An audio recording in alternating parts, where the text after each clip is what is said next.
Itu merupakan salah satu sumber daya matahari. Kemudian masuk pada angin.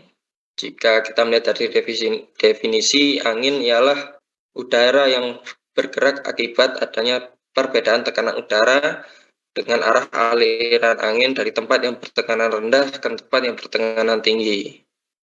Manfaat angin sebagai sumber daya alam bagi manusia sangat penting, apalagi jika melihat jika digunakan untuk pembangkit tenaga listrik. Kita menggunakan tenaga listrik sebagai acuannya karena yang paling mudah jika dianalogikan. Kemudian jika teman-teman memperhatikan di tahun 2018 jika menelusuri energi listrik yang dihasilkan oleh turbin yang menggunakan 600 gigawatt. Kemudian di Indonesia sendiri itu jika pembangkit listrik itu memiliki kincir angin sebanyak 30 kincir yang menghasilkan listrik sebesar 75 MW dan mampu mengalirkan listrik.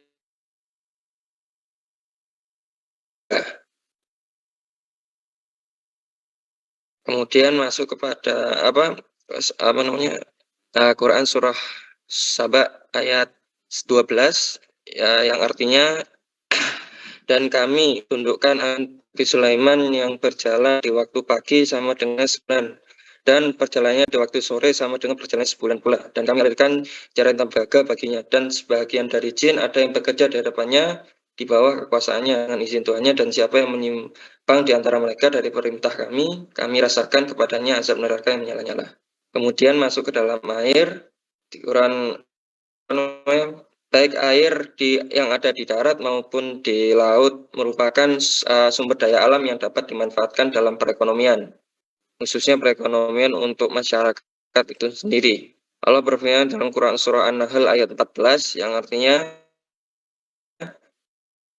dan dialah Allah yang menundukkan lautan untukmu agar kamu memakan daripadanya daging yang segar ikan, dan kamu melakukan dari lautan itu perhiasan yang kamu pakai, dan kamu melihat bahtera berlayar padanya, dan supaya kamu mencari keuntungan dari karunia-Nya, dan supaya kamu bersyukur. Di Indonesia sendiri luas wilayahnya yakni 7,81 juta kilometer persegi yang terdiri atas 2,01 juta kilometer persegi daratan, kemudian 3,25 juta kilometer lautan, dan 2,55 juta kilometer zona ekonomi eksklusif ZEE. Jika dilihat dari potensi tersebut, potensi untuk air jauh lebih banyak daripada daratan, sehingga potensi untuk bisa mendapatkan daging segar berasal dari lautan sungguh sangat luar biasa, sehingga kita salah satu negara yang disebut sebagai negara maritim karena kekayaan lautannya yang sangat melimpah ruah. Kemudian pada bidang tanah, jika melihat dari Sabang sampai Merauke, Indonesia memiliki sekitar 17.499 pulau dengan luas total wilayah sekitar 7,81 juta kilometer persegi. Nah, jika melihat dari bidang tanah, tidak hanya ada pertanian ataupun kehutanan, bisa juga dimanfaatkan sebagai peternakan, maupun yang sekarang mungkin teman-teman tahu sedang heboh dengan pertambangan. Tanah yang menghasilkan sumber daya alam mati ini telah Allah firmankan dalam Quran surah Al-Mu'minun ayat 19 hingga ayat 21. Pada ayat 19 artinya, lalu dengan air itu kami tumbuhkan untuk kamu kebun-kebun kurma dan anggur. Di dalam kebun-kebun itu kamu peroleh buah-buahan yang banyak, dan sebagian dari buah-buahan itu kamu makan. Pada ayat 20, dan pohon kayu keluar dari Tursina, pohon zaitun yang menghasilkan minyak dan makanan bagi orang-orang yang makan. Pada ayat 21, dan sesungguhnya pada binatang-binatang ternak benar-benar terdapat pelajaran yang penting bagi kamu, kami memberi minum kamu dari air susu yang ada dalam perutnya, dan juga pada binatang-binatang ternak itu terdapat faedah yang banyak untuk kamu, dan sebagian daripadanya kamu makan. Baik itu untuk sumber daya alam dan bahan baku. Selanjutnya untuk sisi produksi akan dijelaskan oleh Saudari Nisa, dipersilahkan. Terima kasih atas waktunya. Melanjutkan apa yang telah disampaikan pemateri sebelumnya, saya di sini akan membahas mengenai produksi. Dimulai dari pengertian produksi. Secara etimologi, produksi dalam bahasa Arab yaitu al-intaj dari akar kata nataja, yang berarti mewujudkan atau mengadakan sesuatu, atau pelayanan jasa yang jelas dengan menuntut adanya bantuan penggabungan unsur-unsur produksi yang terbingkai dalam waktu yang terbatas. Kemudian secara terminologi, kata produksi berarti menciptakan dan menambah kegunaan atau nilai guna suatu barang. Kegunaan suatu barang akan bertambah bila memberikan manfaat baru atau lebih dari semula. Nah, secara umum, produksi adalah penciptaan guna yang berarti kemampuan suatu barang atau jasa untuk memuaskan kebutuhan manusiawi tertentu. Kemudian, pengertian produksi secara Islami juga dikemukakan oleh beberapa ahli ekonomi Islam. Di antaranya sebagai berikut. Yang pertama, menurut Samsul Basri, produksi dalam Islam adalah suatu kegiatan yang mengaitkan nilai kebijakan mulai dari pengelolaan sumber-sumber yang diperbolehkan syariah, proses produksi, hingga hasil produksi. Kebajikan yang dilakukan maksudnya memberikan banyak manfaat bagi semua pihak yang terlibat. Kemudian, menurut Lukman Hakim, produksi dalam Islam memiliki arti bentuk usaha keras dalam pengembangan faktor-faktor sumber yang diperbolehkan secara syariah dan melipat gandakan pendapatan dengan tujuan kesejahteraan masyarakat. Kemudian, menurut Sidiki, produksi sebagai penyediaan barang dan jasa dengan memerhatikan nilai keadilan dan kemanfaatan atau maslahah bagi masyarakat. Nah, dalam pandangannya, sepanjang produsen tidak telah bertindak adil dan membawa kemanfaatan bagi masyarakat, maka ia telah bertindak Islami. Kemudian, tujuan produksi. Tujuan produksi ini sesungguhnya tidak bisa dilepaskan dari tujuan diciptakannya dan diturunkannya manusia ke muka bumi, yaitu sebagai khalifah Allah, sebagaimana firman-Nya dalam surah Al-Baqarah ayat 30, kemudian sebagai pemakmur bumi dalam surah Al-Hud ayat 61, dan yang diciptakan untuk beribadah kepadanya dalam surah Az-Zariyat ayat 56. Yang pertama, yakni, mohon maaf, slide-nya mungkin bisa dilanjut, Mas Moderator. Ya, yang pertama yakni sebagai khalifah Allah, sebagaimana firman-Nya dalam Quran surah Al-Baqarah ayat 30 yang berbunyi, A'udzubillahi minasyaitonirrajim, Bismillahirrahmanirrahim.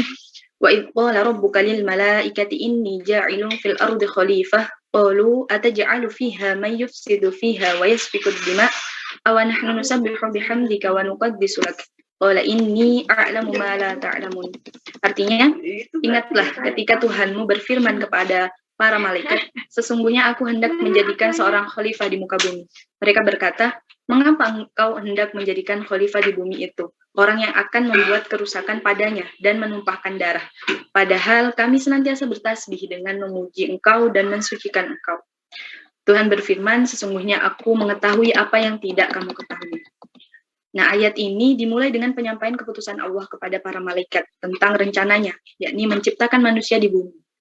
Penyampaian kepada mereka penting karena malaikat akan dibebani sekian tugas menyangkut manusia yang terdiri mencatat amal-amal manusia. Ada yang bertugas memeliharanya, ada yang membimbingnya, dan sebagainya. Penyampaian itu juga kelak ketika diketahui manusia akan mengantarnya bersyukur kepada Allah atas anugerahnya yang tersimpul dalam dialog Allah dengan para malaikat.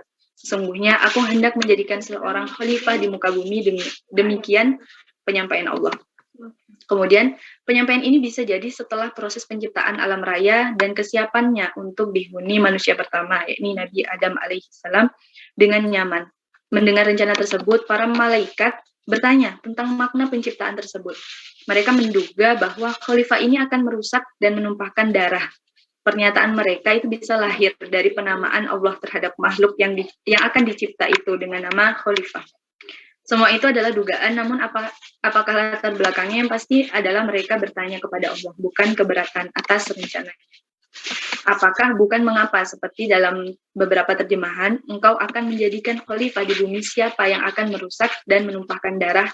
Bisa saja bukan Nabi Adam alaihissalam yang mereka maksud, akan tetapi anak cucu Adam.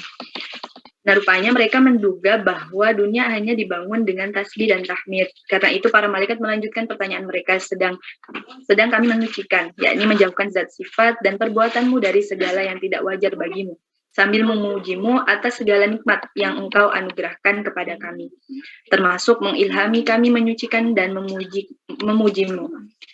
Menggabungkan pujian dan penyucian dengan mendahulukan penyucian ditemukan banyak dalam beberapa ayat di Al-Quran. Kemudian selanjutnya para malaikat itu menunjuk diri mereka dengan berkata, dan kami juga menyucikan, yakni membersihkan diri kami sesuai kemampuan yang engkau anugerahkan kepada kami, dan itu kami lakukan demi untukmu. Mendengar pernyataan mereka, Allah menjawab singkat tanpa membenarkan atau menyalahkan, karena memang akan ada di antara yang diciptakannya itu yang berbuat seperti yang diduga malaikat tadi. Allah menjawab singkat, sesungguhnya aku mengetahui apa yang tidak kamu ketahui. Nah, dilihat dari tafsir yang telah disebutkan tadi, ayat ini menceritakan tentang penyampaian keputusan Allah kepada malaikat mengenai penciptaan manusia, alam, dan beserta isinya. Malaikat cenderung khawatir akan bumi dirusak oleh manusia nantinya. Tapi Allah tidak menyalahkan ataupun membenarkan, karena Allah Maha mengetahui segalanya, apa yang akan dilakukan oleh manusia. Allah memberikan tugas kepada malaikat yang menyangkut manusia, yaitu mencatat amal-amal manusia, ada yang bertugas memeliharanya, ada yang membimbingnya, dan sebagainya. Karena itu, semua makhluk yang ada di alam semesta bersujud semua kepada Allah, termasuk manusia yang memiliki keistimewaan yang diberikan oleh Allah.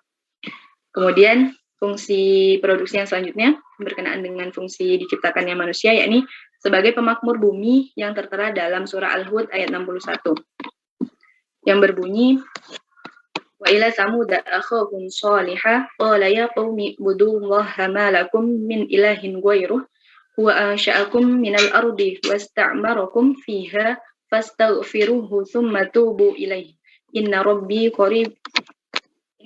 qaribun mujib, yang artinya, dan kepada Samud kami utus saudara mereka Soleh. Soleh berkata, hai kaumku, sembahlah Allah, sekali-kali tidak ada bagimu Tuhan selain Dia. Dia telah menciptakan kamu dari bumi, tanah, dan menjadikan kamu pemakmurnya. Karena itu mohonlah ampunannya, kemudian bertobatlah kepadanya. Sesungguhnya Tuhanku amat dekat rahmatnya, lagi memperkenankan doa hambanya. Dari ayat ini, bumi adalah lapangan, sedangkan manusia adalah pekerja penggarapnya, yang sungguh-sungguh sebagai wakil sang pemilik lapangan tersebut. Untuk menggarapnya dengan baik, sang pemilik memberi modal awal berupa fisik materi yang terbuat dari tanah yang kemudian ditiupkannya roh dan diberikan ilmu. Kemudian fungsi yang selanjutnya ialah untuk beribadah kepadanya. Hal ini tertera dalam Quran surah Az-Zariyat ayat 56 yang berbunyi wa ma khalaqtul jinna wal insa illa liya'budun. Artinya, dan aku tidak menciptakan jin dan manusia melainkan supaya mereka mengabdi kepadaku. Menjelaskan mengapa manusia harus bangkit berlari dan bersegera menuju Allah. Ayat di atas menyatakan, dan aku tidak menciptakan jin dan manusia untuk satu manfaat yang kembali kepada diriku. Aku tidak menciptakan mereka melainkan agar tujuan atau kesudahan aktivitas mereka adalah beribadah kepadaku. Jelaslah bahwa manusia ditugaskan oleh Allah sebagai pemakmur tanah. Seperti halnya dalam tulang rusuk laki-laki, ada tulang rusuk wanita, sehingga mereka menjadi berpasangan. Begitu juga dengan tanah dan manusia. Allah telah memberikan kepada manusia akal sehingga manusia dapat berpikir untuk memakmurkan bumi. Dengan harta yang luas telah Allah berikan tersebut. Bukan berarti manusia lalai akan kenikmatannya. Hendaknya manusia beribadah dan mengingat selalu kepada Allah. Sekian yang dapat saya sampaikan. Kurang lebihnya mohon maaf. Saya kembalikan ke moderator. Terima kasih. Terima kasih atas penyampaiannya, Mbak Saudari Nusa. Selanjutnya pada distribusi akan disampaikan oleh saya sendiri. Ada 3 poin penting yang akan dibahas, yakni pengertian, kemudian macam-macam dari distribusi, kemudian mekanisme distribusi. Distribusi ialah proses penyimpanan dan penyaluran produk kepada konsumen atau kepada rumah tangga. Jika dilihat dari definisi tersebut, bisa kita pahami bahwa dalam proses distribusi terdapat proses pendapatan dan pengeluaran dari sumber daya yang dimiliki oleh produsen.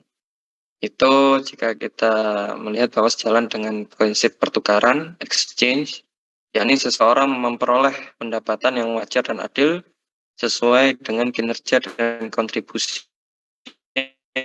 yang diberikan. Jadi seseorang bekerja pada orang lain, kemudian dia diberi upah atas pekerjaannya sesuai dengan apa yang dia kerjakan dan sesuai dengan berat kecilnya kegiatan yang dia lakukan.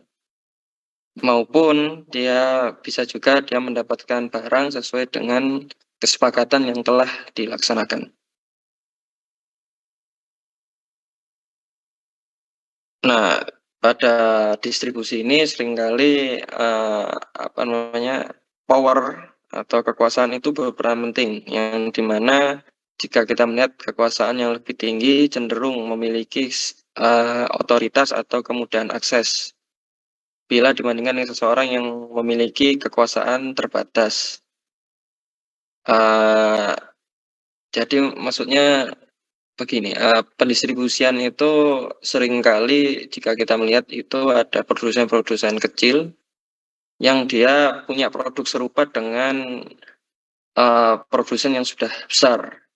Biasanya akses atau pendistribusiannya dia dihalangi oleh produsen-produsen ini agar barang yang dari produsen kecil ini tidak mempengaruhi barang dari produsen yang besar. Kemudian jika seperti ini, maka pendistribusian kekayaan, jadi kan untuk bisa mendapatkan kekayaan, produsen harus mendistribusikan barangnya kepada konsumen. Nah, jika hal ini dihalangi, maka pendistribusian kekayaannya tidak akan berjalan lancar dan keadilan dalam pendistribusian tidak akan terwujud. Yang seharusnya kekayaan itu peluang untuk memberikan dapat dimiliki oleh semua manusia tanpa memandang status sosial. Seperti pada Quran Surah An-Nahl ayat 90 yang artinya sesungguhnya Allah menyuruh kamu berlaku adil dan berbuat kebajikan, memberi kepada kaum kerabat, dan Allah melarang dari perbuatan keji, kemungkaran, dan permusuhan. Dia memberi pengajaran kepadamu agar kamu dapat mengambil pelajaran. Kemudian masuk pada macam-macam distribusi. Setidaknya ada 3 macam-macam distribusi, yakni distribusi langsung, distribusi semi langsung, dan distribusi tidak langsung. Sistem distribusi langsung atau kegiatan penyaluran barang yang tidak menggunakan saluran distribusi, jadi produsen langsung berhubungan dengan pembeli atau konsumen. Contohnya petani sayur bawang merah setelah panen, kemudian hasil panennya langsung dibawa ke pasar dan dibeli oleh konsumen. Kemudian distribusi semi langsung, penyampaian barang dari produsen kepada konsumen melalui perantara, tetapi perantaranya masih milik produsen sendiri. Jadi gampangnya saya petani, kemudian saudara saya penjualnya, nah ini diberikan, kemudian dijual di pasar. Kemudian ada juga distribusi tidak langsung, kegiatan penyaluran barang atau jasa melalui pihak-pihak lain atau badan perantara seperti agen, maklar, toko, atau pedagang eceran. Jadi mudahnya kalau dicontohkan, saya petani, hampir sama dengan semi langsung tadi, hanya saja pendistribusiannya misalnya ada agen atau maklar yang sudah pesan, kemudian biasanya babat kalau bahasa Jawa itu, kemudian oleh agen itu dia dikirimkan tidak di pasar, bisa tetap di pasar tapi mungkin pasarnya lebih modern atau kepada pada agen-agen yang lain. Jadi ada channelnya, ada cabangnya lebih banyak lagi. Ya, jadi itu tentang distribusi. Kemudian adapun mekanisme dari distribusi. Mekanisme distribusi dalam ekonomi Islam secara garis besar dikelompokkan menjadi dua kelompok mekanisme, yakni mekanisme ekonomi dan mekanisme non-ekonomi. Jika mekanisme ekonomi ialah mekanisme distribusi dengan mengenalkan kegiatan ekonomi agar tercapainya distribusi kekayaan. Jadi kalau mekanisme non-ekonomi sebenarnya sama, hanya saja ada tambahan lain, yakni dia terpengaruhi oleh keadaan alam yang tandus, bisa juga karena badan cacat karena masalah alamiah, kemudian akal yang lemah, atau terjadi musibah alam yang dimana dimungkinkan untuk terjadinya kesenjangan ekonomi dan terhambatnya distribusi kekayaan kepada orang-orang yang memiliki faktor-faktor tertentu. Jadi itu adalah 3 hal tentang distribusi setidaknya. Kemudian selanjutnya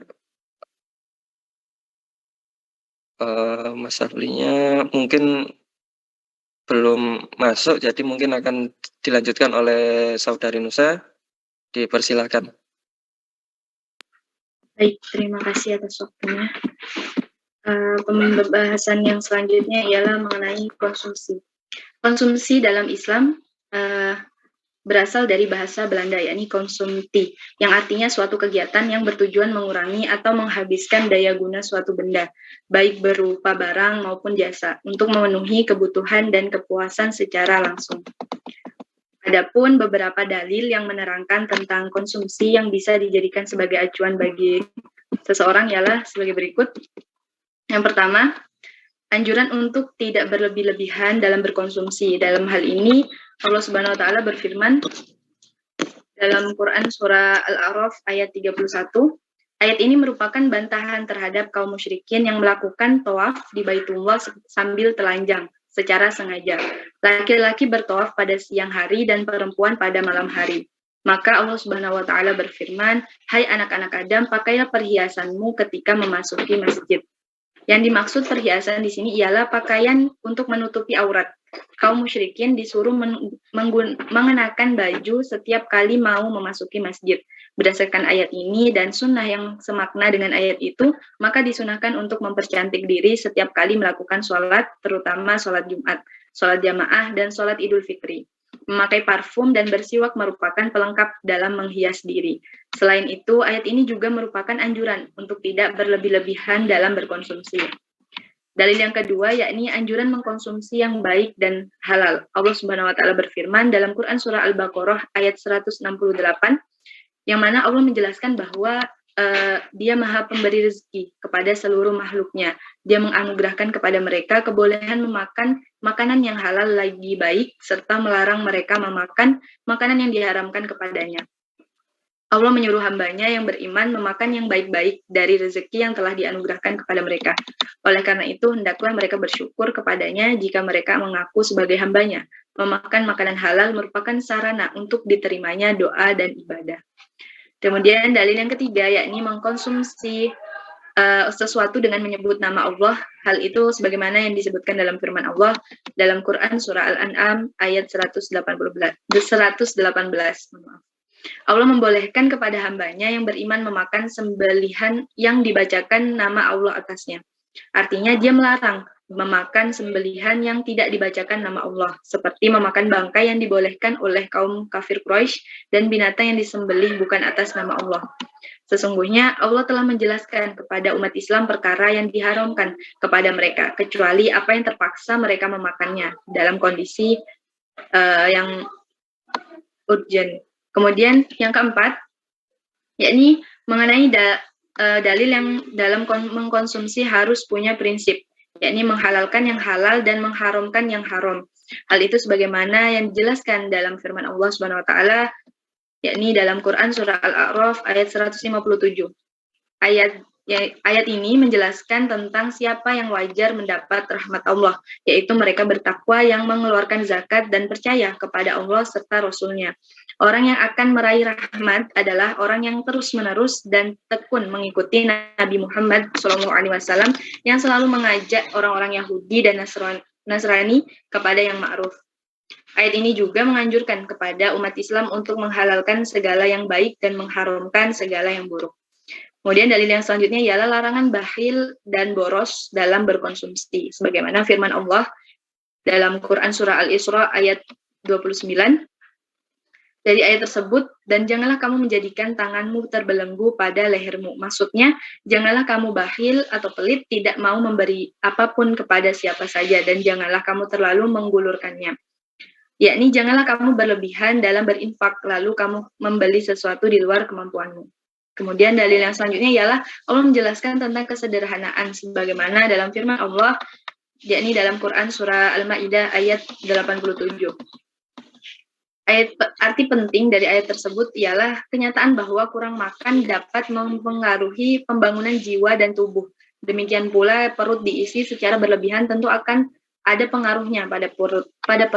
Pemanfaatan konsumsi secara berlebih-lebihan merupakan ciri khas masyarakat yang disebut dalam Islam dengan istilah israf atau pemborosan atau menghambur-hamburkan harta tanpa guna. Konsumsi dalam syariah ini tidak dapat dipisahkan dari peranan keimanan. Jadi peranan keimanan ini menjadi tolak ukur penting karena keimanan memberikan cara pandang dunia yang cenderung mempengaruhi kepribadian manusia. Keimanan sangat mempengaruhi kuantitas dan kualitas konsumsi, baik dalam bentuk kepuasan material maupun spiritual.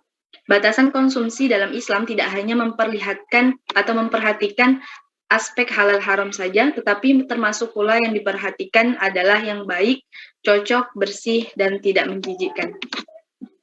Sekian yang dapat saya sampaikan, kurang lebihnya mohon maaf, saya kembalikan ke moderator. Terima kasih. Terima kasih banyak atas penjelasannya, Saudari Nusa. Demikian apa yang dapat kami sampaikan. Mungkin teman-teman ada yang ingin bertanya, dipersilahkan. Bismillah, izin bertanya. Silahkan. Bismillah. Terima kasih atas kesempatannya. Sebagaimana kita ketahui dari penjelasan sumber daya alam tadi, itu di Indonesia, Masya Allah, Allah berikan keutamaan yang luar biasa dengan sumber daya alamnya yang melimpah ruah. Nah, yang menjadi pertanyaan saya, dengan sumber daya alam yang melimpah ruah yang Allah karuniakan, kira-kira apa yang menjadi penyebab kenapa umat atau masyarakat di Indonesia ini masih kekurangan akan hal-hal yang sebenarnya sudah tersedia di alam Indonesia ini yang dikaruniakan Allah SWT, seperti contohnya minyak goreng kemarin. Apakah karena konsumsinya dalam praktik konsumsinya israf, atau ada tangan-tangan kotor yang bermain di dalam proses-proses yang sudah dijelaskan tadi. Itu yang pertama. Yang kedua, tadi kita dengarkan ada istilah di dalam makalah, itu ada istilah israf, ada yang tabzir. Nah, apa perbedaan dari dua kata israf dan tabzir? Terima kasih. Terima kasih banyak atas pertanyaannya, Mas Rizamul. Mungkin ada yang lain yang ingin bertanya? Dipersilakan. Silahkan teman-teman sekalian yang ingin bertanya, jangan malu-malu, langsung disampaikan saja. Jika malu mungkin bisa lewat direct message agar tidak ketahuan yang lain, mungkin dipersilakan.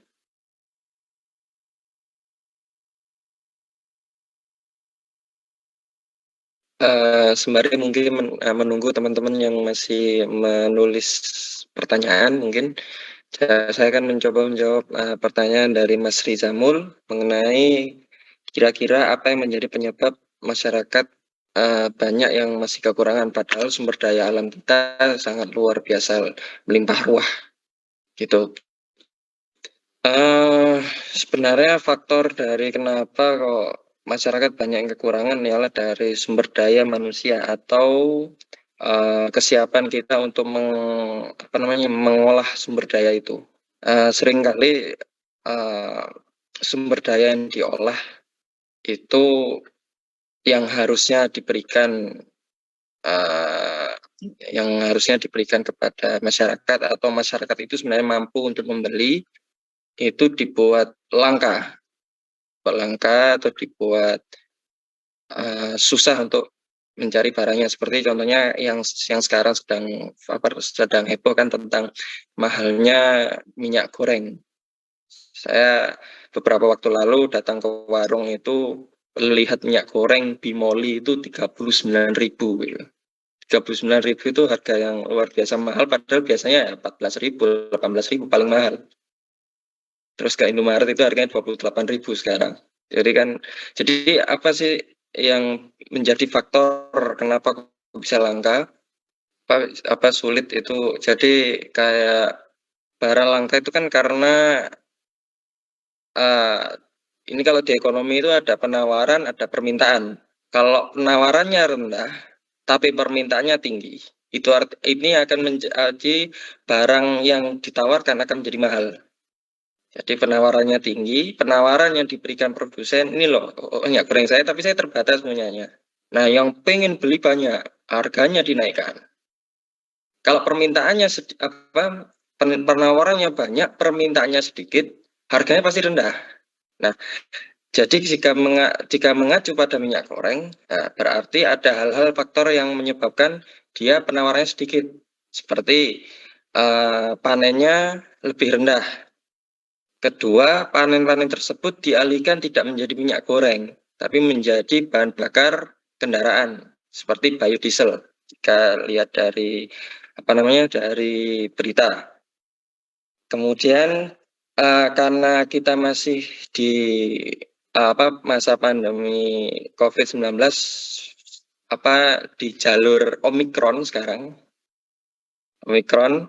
Jadi faktor karena juga perubahan musim yang secara mendadak banyak orang yang sakit, kemudian mungkin drivernya distribusinya juga sakit mungkin, jadi pada pendistribusiannya juga kurang merata. Jadi setidaknya hal-hal tersebut itu yang bisa jadi masalah. Kemudian bagaimana mengatasinya?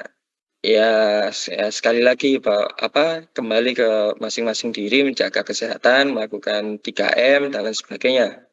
Kemudian jika semisal menjadi seorang distributor dari minyak goreng, jangan ditahan barang itu, karena kebiasaan dari distributor itu adalah, saya membaca dari eksportir namanya itu, kalau di Instagram itu kebiasaan dari distributor adalah ketika barang itu harganya murah dia beli banyak, ketika barang itu naik dia keluarin, tapi tidak semua. Dan ini yang menyebabkan akhirnya masyarakat yang seharusnya dapat memiliki, masyarakat dapat menikmati minyak goreng ini akhirnya tidak mampu untuk menikmati.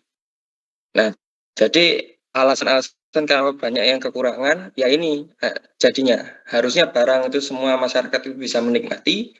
Kemudian ada oknum-oknum yang akhirnya dia itu menahan atau menghold, kalau bahasa Inggris menghold itu menunggu barang itu naik. Karena kan minyak goreng kan expirednya masa habisnya kan lama. Dan jadi ini yang jadi penyebabnya. Beda kalau dengan cabai. Kalau cabai harus hari ini panen, harus segera dijual, gak dijual, busuk dia. Apalagi kalau musimnya tidak jelas, tiba-tiba hujan, patah semua, brodol semua kalau bahasa Jawa itu, kalau cabai itu. Nah, jadi seperti itu Mas Rizamul, mungkin ada yang kurang dari penjelasan saya, silakan ditanggapi, dikritik. Karena forumnya forum diskusi, mungkin teman-teman sekalian mungkin ada yang punya pemahaman lain, dipersilakan. Ada yang pertanyaan lain juga dipersilakan. Baik, moderator izin menjawab pertanyaan. Di sini saya izin menjawab pertanyaan dari saudara Riza mengenai perbedaan isyraf dan tabzir. Berdasarkan literatur yang saya baca, perbedaan antara isyraf dan tabzir ini dilihat berdasarkan yang pertama pengertian. Secara etimologis, kata isyraf ini berasal dari kata asrofa yusrifu israfan, yang berarti bersukaria hingga melampaui batas. Dengan demikian, israf ini diartikan sebagai sikap yang hanya menuruti apa yang diinginkan oleh hati, berlebih-lebihan hingga melampaui batas dalam hal harta maupun ibadah. Kemudian adapun kata tabzir ini secara etimologis berasal dari kata badzaro yubadziru tabziron yang berarti pengeluaran yang bukan hak. Dengan demikian, tabzir diartikan sebagai penggunaan harta pada sesuatu yang tidak perlu dan tidak sesuai syariat. Pelaku tabzir ini biasa disebut dengan mubazir. Kemudian berdasarkan bahaya yang ditimbulkan. Israf dan tabzir ini termasuk akhlak tercela karena itu harus dihindari. Alasannya, kedua perbuatan ini dapat menimbulkan bahaya bagi diri sendiri dan juga orang lain. Bahaya yang ditimbulkan ketika seorang muslim bersikap israf diantaranya adalah sebagai berikut. Yang pertama, terhentinya amal ibadah. Yang kedua, tidak peka dengan lingkungan sekitar. Sehingga hal ini terjadi ketika seorang muslim berlebih-lebihan dalam hal harta. Kemudian adapun bahaya dari bersikap tabzir ini diantaranya adalah yang pertama, membuat seorang menjadi suka pamer dan sombong, menghalalkan segala macam cara untuk memperoleh harta tanpa mengindahkan syariat agama, menghancurkan diri sendiri karena hilangnya kendali diri dan kendali sosial, dan tidak bermanfaatnya harta yang dimiliki karena tidak diridhoi Allah Subhanahu wa taala. Kemudian perbedaan yang ketiga, yakni berdasarkan bentuk perilaku. Perilaku yang dapat dikategorikan ke dalam israf adalah yang pertama, selalu hura-hura tanpa alasan dan tujuan yang jelas, padahal keduanya merupakan pekerjaan yang sia-sia. Kemudian bermewah-mewahan dalam hal makanan, minuman, pakaian, dan lain sebagainya. Kemudian selalu menumpuk harta dan tidak pernah membelanjakannya di jalan Allah, dan berlebih-lebihan dalam segala hal seperti bekerja. Lantas perilaku yang dikategorikan ke dalam tabzir adalah yang pertama, membelanjakan harta di jalan Allah karena ingin dipuji orang lain alias riya, padahal riya dalam Islam adalah haram hukumnya. Kemudian selalu memamerkan dan menyombongkan harta yang dimiliki dan membantu orang lain untuk berbuat maksiat, misalnya meminjamkan uangnya untuk membelikan obat-obat terlarang. Mungkin sekian jawaban dari saya.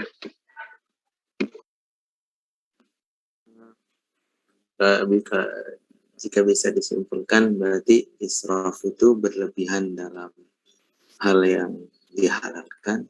Tabzir itu mengeluarkan sesuatu pada hal-hal yang diharapkan oleh Allah SWT. Begitu. Terima kasih. Mungkin ada yang ingin bertanya lagi, dipersilahkan. Bertanya lagi untuk sekian kalinya juga tidak ada masalah. Mungkin Mbak Gabriel ingin bertanya.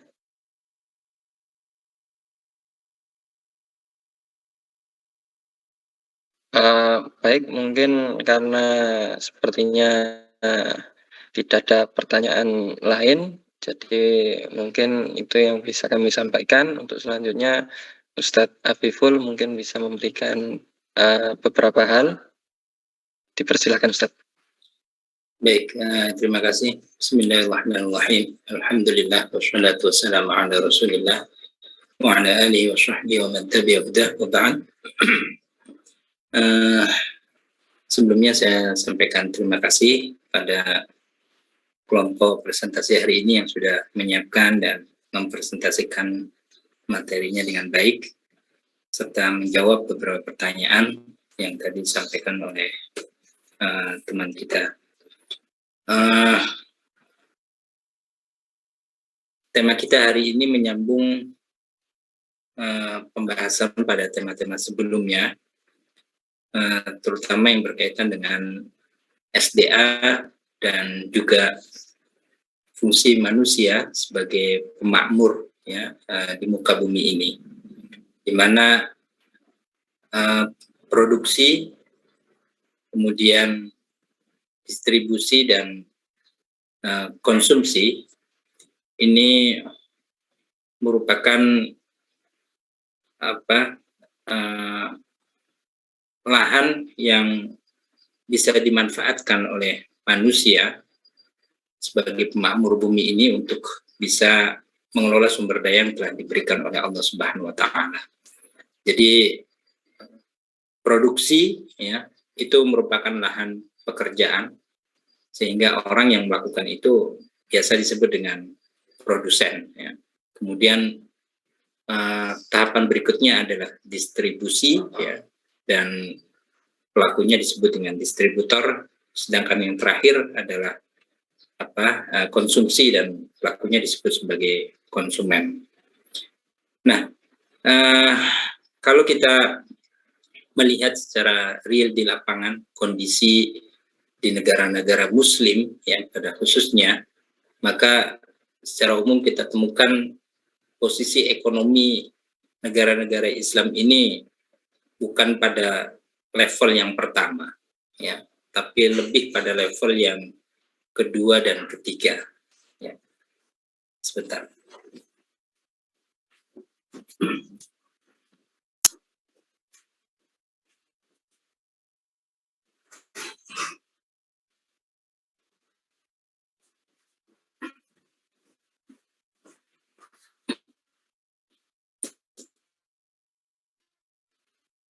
Nah, tentu kondisi ini sangat kita sayangkan.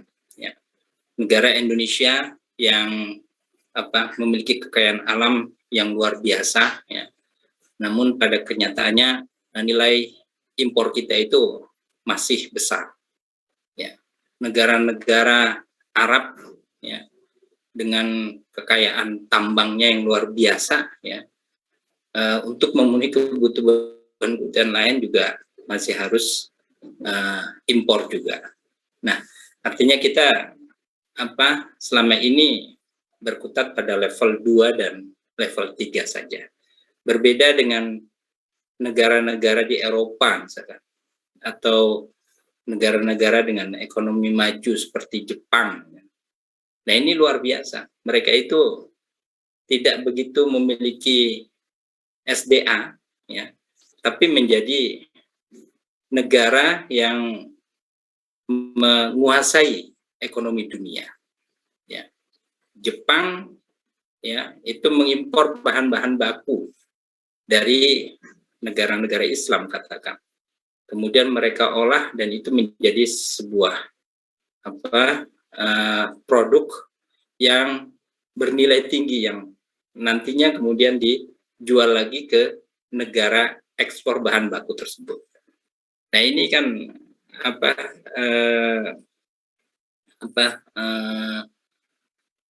disayangkan gitu. Nah, artinya memang negara-negara Islam saat ini dihadapkan pada satu problem ekonomi yang luar biasa, ya, terutama yang terkait dengan sumber daya manusia. Ya. Saya lama tinggal di Sudan, ya, negara ini memiliki potensi sumber daya alam luar biasa. Tapi problem yang dihadapi juga luar biasa. Mereka punya minyak, mereka punya lahan pertanian, ya, mereka punya sungai Nil yang membentang panjang gitu. Kemudian mereka punya potensi peternakan yang luar biasa. Namun yaitu karena keterbatasan, yang pertama SDM, ya, potensi-potensi sumber daya alam ini tidak bisa dikelola secara maksimal. Yang kedua, untuk kasus di Sudan, embargo Amerika, ya, yang selama ini disematkan pada Sudan karena dianggap sebagai salah satu negara pelindung teroris hanya karena Bin Laden pernah mampir di sana, ya, beberapa waktu, kemudian pergi lagi. Nah, itu kemudian negara ini dicap sebagai negara pendukung teroris hingga bertahun-tahun, hingga ekonominya terpuruk. Nah, ini juga menjadi salah satu problem secara eksternal, ya, karena urusan politik luar negeri yang tidak selesai dengan beberapa negara. Ya. Dan itu pula yang menjadikan kenapa barang-barang itu menjadi langka, barang-barang itu menjadi mahal. Karena selama ini kita tidak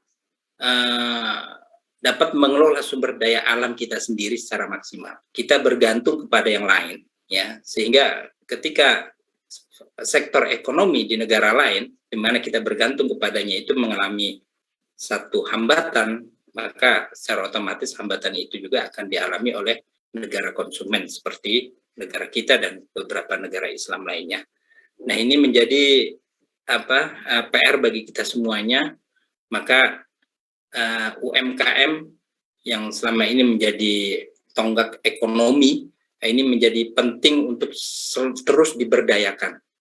Ya, kita tidak boleh kemudian bergantung hanya pada perusahaan-perusahaan besar saja, yang notabene sekarang dikuasai bukan oleh para ekonom-ekonom Islam, tapi justru oleh para ekonom-ekonom asing yang notabene tidak beragama Islam. Maka UMKM ya, yang menjadi nadi perekonomian nasional kita ini perlu untuk terus dikembangkan agar ada keseimbangan antara perusahaan-perusahaan besar dengan perusahaan-perusahaan kecil yang ada di sekitar kita ini. Ya, saya kira itu tambahan kita. Jadi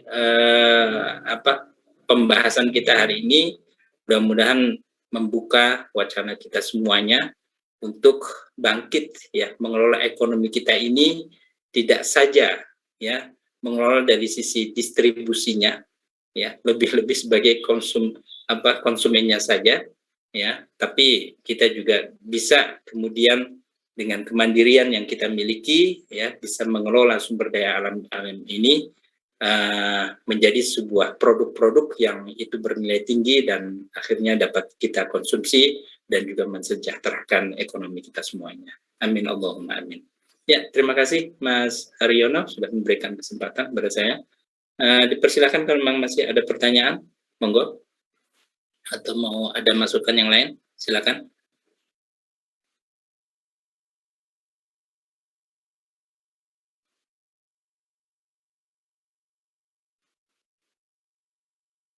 Sampun, betul nonton ya, baik. Kalau demikian saya kembalikan waktu kepada Mas Haryono untuk menutup sesi pertemuan kita hari ini. Terima kasih. Terima kasih banyak Ustadz atas tambahannya. Baik, demikian yang dapat kami sampaikan. Terima kasih banyak kepada teman-teman sekalian yang telah bergabung, telah hadir. Sekiranya ada salah kata dari kami, kelompok 4, dan selaku saya sebagai moderator, saya mohon maaf sebesar-besarnya. Kurang lebihnya, mohon maaf. Wassalamualaikum warahmatullahi wabarakatuh. Waalaikumsalam warahmatullahi wabarakatuh. Jazakumullah khair Ustaz. Di absen Ustaz, di foto seperti biasa. Oke, sampun. Ya.